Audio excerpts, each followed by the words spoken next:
हरे कृष्णा। बाहुक ने रथ को वायु के समान उड़ाना आरंभ कर दिया। उस प्रकार वायु के समान वेग से रथ का वहन करने वाले उन अश्वों को देखकर श्रीमान अयोध्या नरेश को बहुत विस्मय हुआ। रथ की आवाज सुनकर और घोड़ों को काबू में करने की कला देखकर वार्ष्णेय ने बाहुक के अश्व विज्ञान पर सोचना आरंभ किया। क्या ये देवराज इंद्र का सारथी मातली है? इस वीर बाहुक में मातली सा महान लक्षण देखा जा सकता है, अथवा घोड़ों की जाति और उनके विषय की तात्विक बातें जान लेने वाला ये आचार्य शालिहोत्र तो नहीं है, जो परम सुंदर मानव शरीर धारण करके यहाँ आ पहुँचे हैं। अथवा शत्रुओं की राजधानी पर विजय पाने वाले साक्षात राजा नल ही तो इस रूप में नहीं आ गए। अवश्य वे ही हैं। इस प्रकार वार्ष्णेय ने चिंतन करना आरंभ किया। राजा नल इस जगत में जिस विद्या को जानते हैं उसी को बाहुक भी जानता है।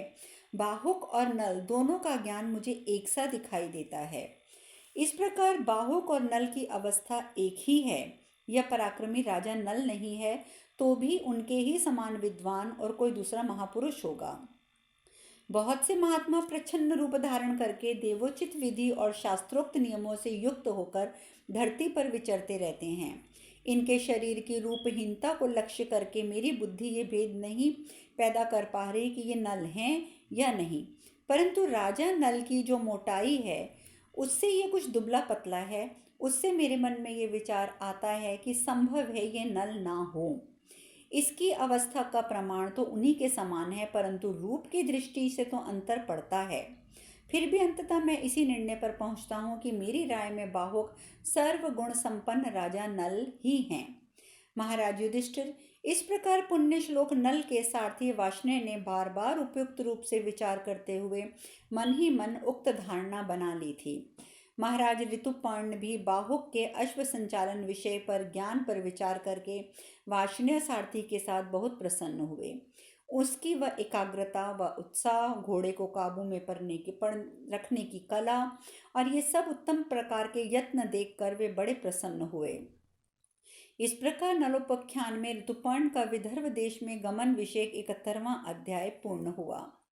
बृहदश्रव मुनि आगे कहते हैं, युधिष्ठिर जैसे आकाश में पक्षी उड़ता है उसी प्रकार बाहुक बड़े वेग से शीघ्रता पूर्वक कितनी ही नदियों, पर्वतों, वनों और सरोवरों को लांघता हुआ आगे बढ़ने लगा। जब रथ इस प्रकार तीव्र गति से दौड़ रहा था उसी समय शत्रुओं के नगरों को जीतने वाले राजा ऋतुपर्ण ने देखा उनका उत्तरीय वस्त्र नीचे गिर गया है। उस समय वस्त्र गिर जाने पर महामना नरेश ने बड़ी उतावली के साथ नल से कहा, महामते, इस वेगशाली घोड़े को थोड़ी देर के लिए रोक लो, मैं अपनी गिरी हुई चादर ले लूं। तब तक ये वाष्णे उतरकर मेरे उत्तरीय वस्त्र को ला दे, तब तक रथ को रोको। यह सुनकर नल ने उत्तर दिया, महाराज, आपका वस्त्र बहुत दूर गिरा है, मैं उस स्थान से 4 कोस आगे आ गया हूँ, अब फिर वहां नहीं लाया जा सकता। राजन, नल के ऐसा कहने पर ऋतुपर्ण चुप हो गए। वह अब एक वन के में एक बहेड़े के वृक्ष के पास जहाँ पहुँचे जिसमें बहुत से फल लगे थे। उस वृक्ष को देखकर राजा ऋतुपर्ण ने तुरंत बाहुक से कहा, सूत, तुम देखो, मुझे भी गणना करने, हिसाब लगाने में कितनी अद्भुत शक्ति है। सब लोग मेरी सभी बातें नहीं जानते। संसार में कोई भी सर्वज्ञ नहीं है तथा एक ही पुरुष में संपूर्ण ज्ञान की प्रतिष्ठा नहीं रहती है। बाहुक, इस वृक्ष पर जितने पत्ते और फल हैं मैं उन सबको बताता हूँ। पेड़ के नीचे जो पत्ते और फल गिरे हुए हैं उनकी संख्या 100 अधिक है। इसके सिवा एक पत्र और एक फल भी और भी अधिक है, अर्थात नीचे गिरे हुए पत्तों और फलों की संख्या वृक्ष में लगे हुए पत्तों और फलों से 102 अधिक हैं। इस वृक्ष की शाखाओं में 5 करोड़ पत्ते हैं। तुम्हारी इच्छा हो तो उन दोनों शाखाओं और इसकी अन्य शाखाओं को काट कर उनके पत्ते गिन लो। इसी प्रकार इन शाखाओं में 2095 फल लगे हुए हैं। यह सुनकर बाहुक ने रथ खड़ा करके राजा से कहा, शत्रुसूदन नरेश, आप जो कह रहे हैं वह संख्या परोक्ष है। मैं इस बहेड़े के वृक्ष को काटकर उसके फलों की संख्या को प्रत्यक्ष करूंगा। महाराज, आपकी आंखों के सामने इस बहेड़े को काटूंगा। इस प्रकार गणना कर लेने पर वह संख्या परोक्ष नहीं रह जाएगी। बिना ऐसा किए मैं तो नहीं समझ सकता कि फलों की संख्या इतनी है या नहीं। जनेश्वर, यदि वार्ष्णेय 2 घड़ी तक भी इन घोड़ों की लगाम संभालें तो मैं आपके देखते देखते इसके फलों को गिन लूंगा। तब राजा ने सारथी से कहा, यह विलंब करने का समय नहीं है। बाहुक बोला, मैं प्रयत्नपूर्वक शीघ्र ही गणना समाप्त कर दूंगा। आप 2 घड़ी प्रतीक्षा कीजिए, अथवा यदि आप बड़ी जल्दी में हो तो यह विदर्भ देश का मंगलमय मार्ग है, वार्ष्णेय को सारथी बनाकर चले जाइए। कुरुनंदन, तब ऋतुपर्ण ने उसे सांत्वना देते हुए कहा, बाहुक, तुम ही इन घोड़ों को हाँक सकते हो। इस कला में पृथ्वी पर तुम्हारे जैसा कोई और नहीं है। घोड़ों के रहस्य को जानने वाले बाहुक, तुम्हारे ही प्रयत्न से मैं विदर्भ देश की राजधानी में पहुंचना चाहता हूँ। देखो, तुम्हारी शरण में आया हूँ, इस कार्य में विघ्न ना डालो। बाहुक, यदि आज विदर्भ देश में पहुंचकर तुम मुझे सूर्य का दर्शन करा सको तो तुम जो कहोगे वही मैं तुम्हारी इच्छा पूर्ण करूंगा। यह सुनकर बाहुक ने कहा, मैं बहेड़े के फलों को गिनकर विदर्भ देश को चलूंगा, आप मेरी बस ये बात मान लीजिए। राजा ने मानो अनिच्छा से कहा, अच्छा गिन लो। अश्वविद्या के तत्व को जानने वाले निष्पाक बाहु, मेरे बताए अनुसार तुम शाखा के एक ही भाग को गिनो, इसमें तुम्हें बड़ी प्रसन्नता होगी। बाहुक ने रथ से उतरकर तुरंत ही उस वृक्ष को काट डाला। गिनते गिनने से उसे उतने ही फल मिले। तब उसने विस्मित होकर राजा ऋतुपर्ण से कहा, राजन, आप में गणित की अद्भुत शक्ति मैंने देखी है। नराधिपति, जिस विद्या से ये गिनती जान ली है मैं उसे सुनना चाहता हूँ। राजा तुरंत जाने के लिए उत्सुक थे, अतः उन्होंने बाहुक से कहा, तुम मुझे द्युत विद्या का मर्मज्ञ और गणित में अत्यंत निपुण समझो। बाहुक ने कहा, पुरुषश्रेष्ठ, तुम ये विद्या मुझे बतला दो और बदले में मुझसे भी अश्व विद्या का रहस्य ग्रहण कर लो। तब राजा ऋतुपर्ण ने कार्य की गुरुता और अश्व विज्ञान के लोभ से बाहुक को आश्वासन देते हुए कहा, तथास्तु। बाहुक, तुम मुझसे द्युत विद्या का गूढ़ रहस्य ग्रहण करो और अश्व विज्ञान मेरे लिए अपने पास ही रखकर धरोहर के रूप में रहने दो। ऐसा कहकर ऋतुपर्ण ने नल को अपनी विद्या दे दी। द्युत विद्या का रहस्य जानने के अनंतर नल के शरीर से कलयुग निकला। तब करकोटे नाग के तीखे विष को अपने मुख से बार बार उगल रहा था। उस समय कष्ट में पड़े हुए कलयुग की वह शापग्नि भी दूर हो गई थी। राजा नल को उसने दीर्घ काल तक कष्ट दिया था और उसी के कारण वे कृतम में विमूढ़ हो रहे थे। तदंतर विष के प्रभाव से मुक्त होकर कलयुग ने अपने स्वरूप को प्रकट किया। उस समय निषद नरेश नल ने कुपित होकर कलयुग को शाप देने की इच्छा की। तब कलयुग ने भयभीत हो कांपते हुए हाथ जोड़कर उनसे कहा, महाराज, अपने क्रोध को रोकिए, मैं आपको उत्तम कीर्ति प्रदान करूंगा। इंद्रसेन की माता दमयंती ने पहले जब उसे अपने वन में त्याग दिया था, कुपित होकर मुझे शाप दे दिया, उससे मैं बड़ा कष्ट पा रहा हूँ। किसी से पराजित न होने वाले महाराज, मैं आपके शरीर में अत्यंत दुखित होकर रहता था। नागराज करकोटक के विष से मैं दिन रात झुलसता जा रहा था। इस प्रकार मुझे अपने किए का कठोर दंड मिल गया है। अब मैं आपकी शरण में हूँ, आप मेरी बात सुनिए। यदि भय से पीड़ित और शरण में आए हुए मुझको आप शाप नहीं देंगे तो संसार में जो मनुष्य आलस्य रहित होकर आपकी कीर्ति गाथा का कीर्तन करेंगे उन्हें मुझसे कभी भय नहीं होगा। कलयुग के ऐसा कहने पर राजा नल ने अपने क्रोध को रोक लिया। तदंतर कलयुग भयभीत हो तुरंत ही बहेड़े के वृक्ष में समा गया। वह जिस समय निषद राज नल से बात कर रहा था उस समय दूसरे लोग उसे देख नहीं पाते थे। तदंतर कलयुग के अदृश्य हो जाने पर शत्रु वीरों का संहार करने वाले निषद राजा नल सारी चिंताओं से मुक्त हो गए। बहेड़े के फलों को गिनकर उन्हें बड़ी प्रसन्नता हुई। वे उत्तम तेज से युक्त तेजस्वी रूप धारण करके रथ पर चढ़े और वेगशाली घोड़ों को हाँकते हुए विदर्भ देश को चल दिए। कलयुग के आश्रय लेने से बहेड़े का वृक्ष निंदित हो गया। तदंतर राजा नल ने प्रसन्न चित्त से पुनः घोड़ों को हाँकना आरंभ किया। वे उत्तम अश्व पक्षियों की तरह बार बार उड़ते से प्रतीत हो रहे थे। अब महायशस्वी राजा नल विदर्भ की ओर बड़े वेग से बढ़ रहे थे। नल के चले जाने पर कली अपने घर चले गए। राजन, कली से मुक्त हो भूमिपाल राजा नल सारी चिंताओं से छूट गए थे, किंतु अभी तक उन्हें अपना पहले वाला रूप प्राप्त नहीं हुआ था। उसमें केवल इतनी ही कमी रह गई थी। इस प्रकार नलोपाख्यान में कलियुग निर्गम विषय 72वां अध्याय पूर्ण हुआ। बृहद्रष्ट मुनि आगे कहते हैं, युधिष्ठिर, तदंतर शाम होते होते सत्य पराक्रमी राजा ऋतुपर्ण विदर्भ राज्य में पहुंचे। लोगों ने राजा भीम को इस बात की सूचना दी। भीम के अनुरोध पर राजा ऋतुपर्ण ने अपने घोड़ रथ की घड़घड़ाहट द्वारा संपूर्ण दिशा विदिशों को प्रतिध्वनित करते हुए कुंडनपुर में प्रवेश किया। नल के घोड़े वहीं रहते थे। उन्होंने रथ का घोष सुना। सुनकर वे उतने ही प्रसन्न और उत्साहित हुए जितने पहले नल के समीप रहा करते थे। दमयंती ने भी नल के रथ की गड़गड़ाहट सुनी, मानो वर्षा काल में गरजते हुए मेघों का गंभीर घोष सुनाई दिया हो। वह महाभयंकर रथनाद सुनकर उसे बड़ा विस्मय हुआ।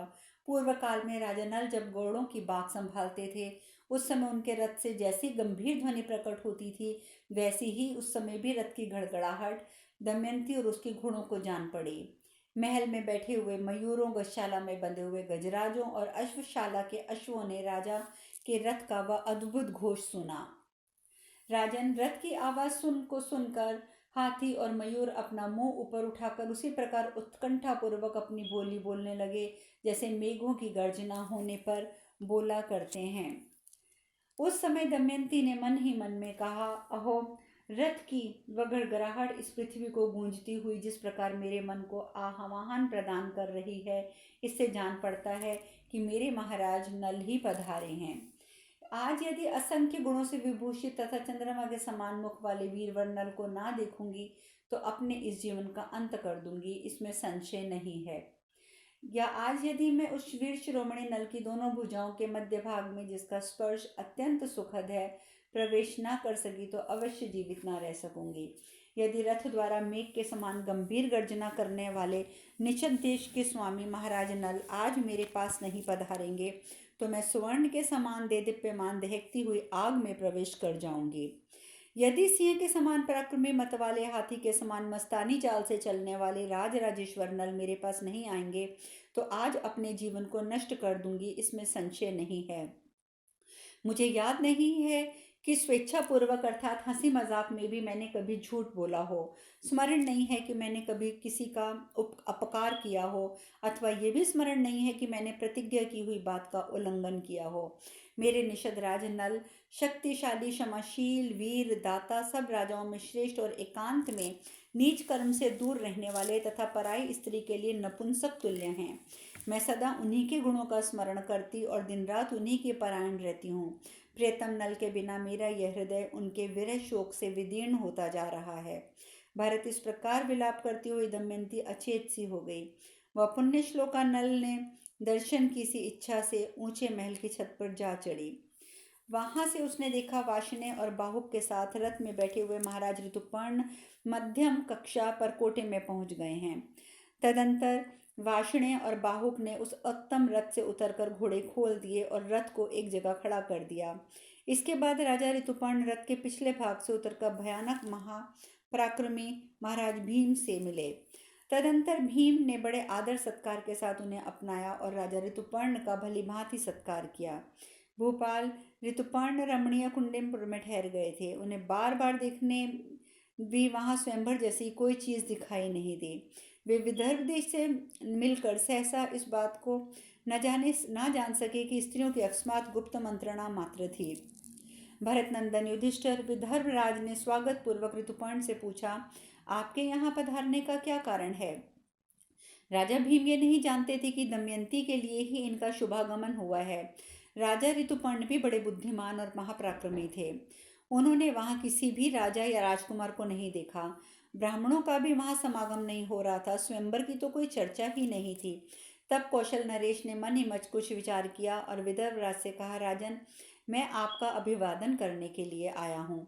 यह सुनकर राजा भीम भी मुस्कुरा दिए और मन ही मन सोचने लगे, वे बहुत से गांवों को लाकर 100 योजन से भी दूर, अधिक दूर चलकर आए हैं, किंतु कार्य इन्होंने बहुत साधारण बतलाया है। फिर भी इनके आगमन का क्या कारण है, इसे मैं ठीक ठीक नहीं जान पा रहा हूँ। अच्छा, जो भी कारण होगा पीछे मालूम कर लूँगा। ये जो भी कारण बता रहे हैं, इतना ही इनके आगमन का हेतु नहीं है। ऐसा विचार करके राजा ने उन्हें सत्कार पूर्वक विश्राम के लिए विदा कर दिया और कहा, आप बहुत थक गए होंगे, अतः आप विश्राम कीजिए।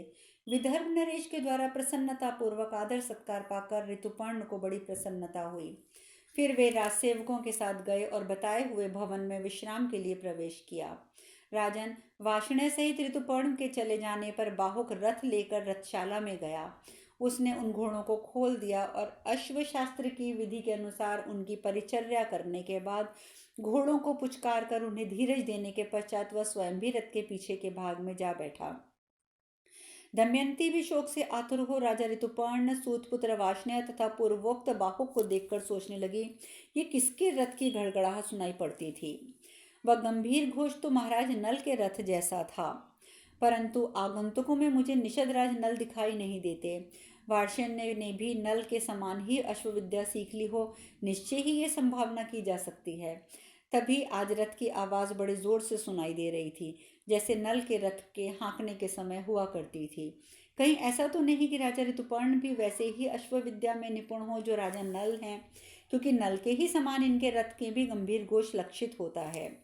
युधिष्ठिर, इस प्रकार विचार करके शुभ लक्षणा दमयंती ने नल को पता लगाने के लिए अपनी दूती को भेजा। इस प्रकार श्री महाभारत वन पर्व के अंतर्गत नलोपाख्यान पर्व में ऋतुपर्ण का राज भीम के नगर में प्रवेश विषयक 73वां अध्याय पूर्ण हुआ। दमयंती बोली, अपनी दासी से बोली, केशिनी जाओ और पता लगाओ कि वह छोटी छोटी बाहों वाला कुरूप रथवाहक जो रथ के पिछले भाग में बैठा है कौन है। भद्रे, इसके निकट जाकर सावधानी के साथ मधुर वाणी में कुशल पूछना। आनंदिते, साथ ही इस पुरुष के विषय में ठीक ठीक बातें जानने की भी चेष्टा करना। इसके विषय में मुझे बहुत बड़ी शंका है। संभव है इस वेश में राजा नल ही हों। मेरे मन में जैसा संतोष है, हृदय में जैसी शांति है, इसी मेरी उक्त धारणा को पुष्टि हो रही है। सुश्रोणी, तुम बातचीत के सिलसिले में इसके सामने परनाथ ब्राह्मण वाली बात कहना और आनंदिते यह जो भी उत्तर दें उसे अच्छी तरह समझना। तब वह दूती बड़ी सावधानी के साथ वहां जाकर बाहुक से वार्तालाप करने लगी। कल्याणी दमयंती भी महल में उसके लौटने की प्रतीक्षा में बैठी रही। केशनी ने कहा, नरेंद्र, आपका स्वागत है। मैं आपका कुशल समाचार पूछती हूँ। पुरुष श्रेष्ठ, दमयंती की कही हुई ये उत्तम बातें सुनिए। विदर्भ राजकुमारी ये सुनना चाहती हैं कि आप लोग अयोध्या से कब चले हैं और किस लिए यहाँ आए हैं। आप न्याय के अनुसार ठीक ठीक बताएं। बाहुक बोला, महाराज कौशल राज ने एक ब्राह्मण के मुख से सुना था कि कल दमयंती का द्वितीय स्वयंवर होने वाला है।